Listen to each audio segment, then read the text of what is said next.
So in this lesson, now that I've talked about empirical formulas, I'm now going to talk about how to determine the molecular formula. Now, molecular formulas give the number of atoms that actually exist in a compound.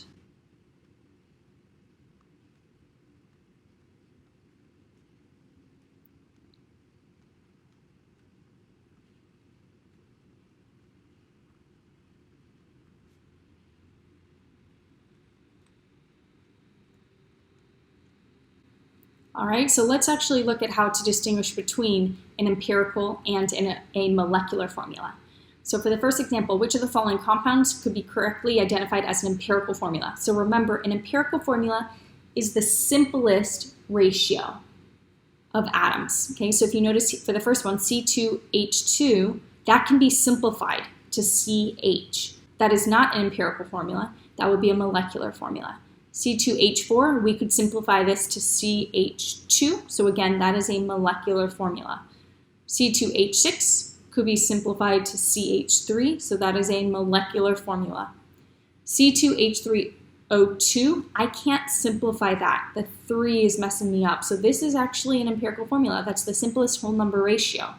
Meanwhile, C4H6O4 can be simplified to C2H3O2. So it is a molecular formula, not an empirical formula. Okay. For example 2, which of the following pairs of compounds are correctly matched, empirical and molecular? Okay. So CH and CH4. In order to get the molecular formula for CH, it would have to be C4H4 because I can simplify that to then go back and get CH. So that is not a proper empirical and molecular pair. For the next one, CH and C2H2, by multiplying each of the subscripts by 2, I converted CH into C2H2. So CH is the empirical formula, and C2H2 is the molecular formula. So that works. For C3H4 and C3H8, that is not an empirical molecular pair because I multiplied the hydrogen by 2 to get the 8.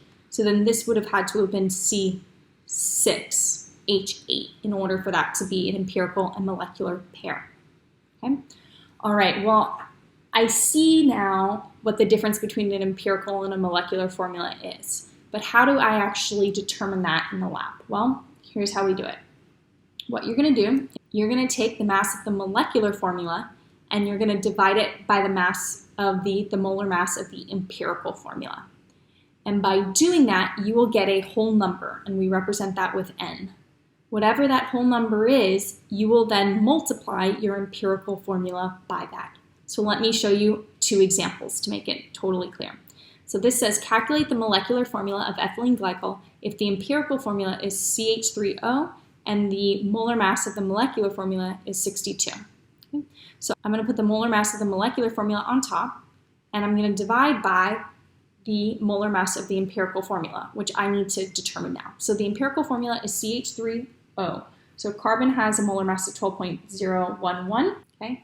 Hydrogen has a molar mass of 1.008 times 3, because there are 3 hydrogens, plus the molar mass of oxygen, which is 15.999. And so what I get here, on bottom, the molar mass of my empirical formula is 31.034. So when I take 62 and divide it by 31.034, I get a number that is pretty close to 2. So that is my n.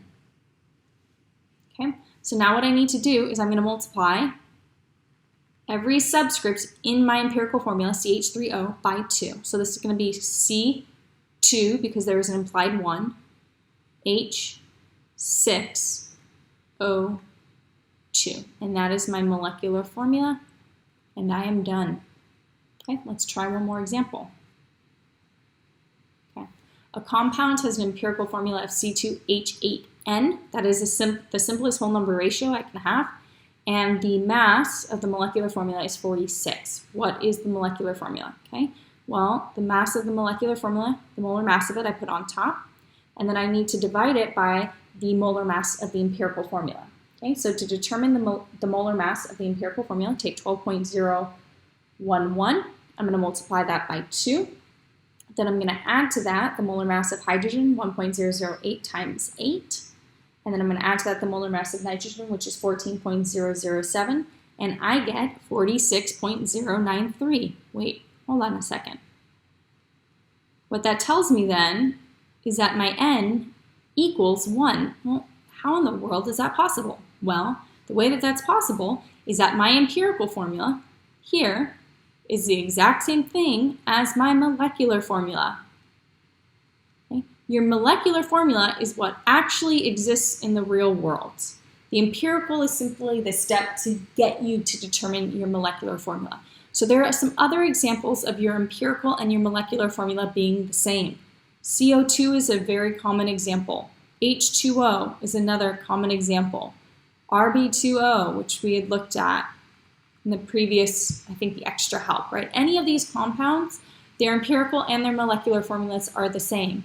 So you're not always going to have a different molecular from empirical formula. Okay? So let's take what we learned about writing empirical formulas and combine that with determining the molecular formula. So here it tells me that a compound contains 18.8% sodium, 29.0% chlorine, and 52.2% oxygen by mass. If the molar mass of the compound is 122.44 grams per mole, I've got to determine the empirical and the molecular formula now. So let's first determine the empirical formula. So remember, since these are percents, I'm going to assume that the total mass is 100 grams.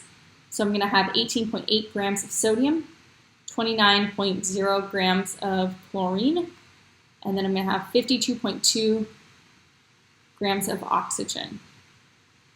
Okay, I'm going to convert each of these into moles because I need to determine the mole ratio of these guys.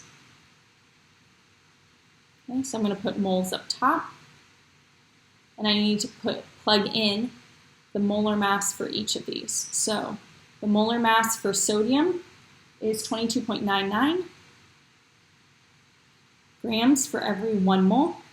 For chlorine, I've got 35.453 grams for every 1 mole. And for oxygen, I have 15.999 grams for every 1 mole. Okay? So then I'm going to divide. So 18.8 divided by the molar mass, 22.99. I get 0.8177 moles. Okay, for the next one, 29 divided by 35.453, I get 0.81798 moles. Okay, and for the last one, 52.2 divided by 15.999, I get 3.2627 moles. So I now need to divide by my smallest number of moles, which is my 0.8177. Okay. And what you will see I get, for the top two, these are both going to be 1. And when I divide 3.2627 by 0.8177, I get 3.99, so I can round that to 4. So my empirical formula here is going to be NaClO4. That is my empirical formula. Okay. Now the new material, that was review. Now for the new. What I need to do now is I need to take the molar mass of the molecular formula, which was given to me in this problem, 122.44. Okay. And I need to divide that by the molar mass of my empirical formula. Well, sodium has a molar mass of 22.99, chlorine is 35.453, and then oxygen is 15.999, but I need to multiply that by 4. And what I get for my empirical formula mass is, well, look at that. My N value is going to be 1, which means my molecular formula is also NaClO4. And that's it.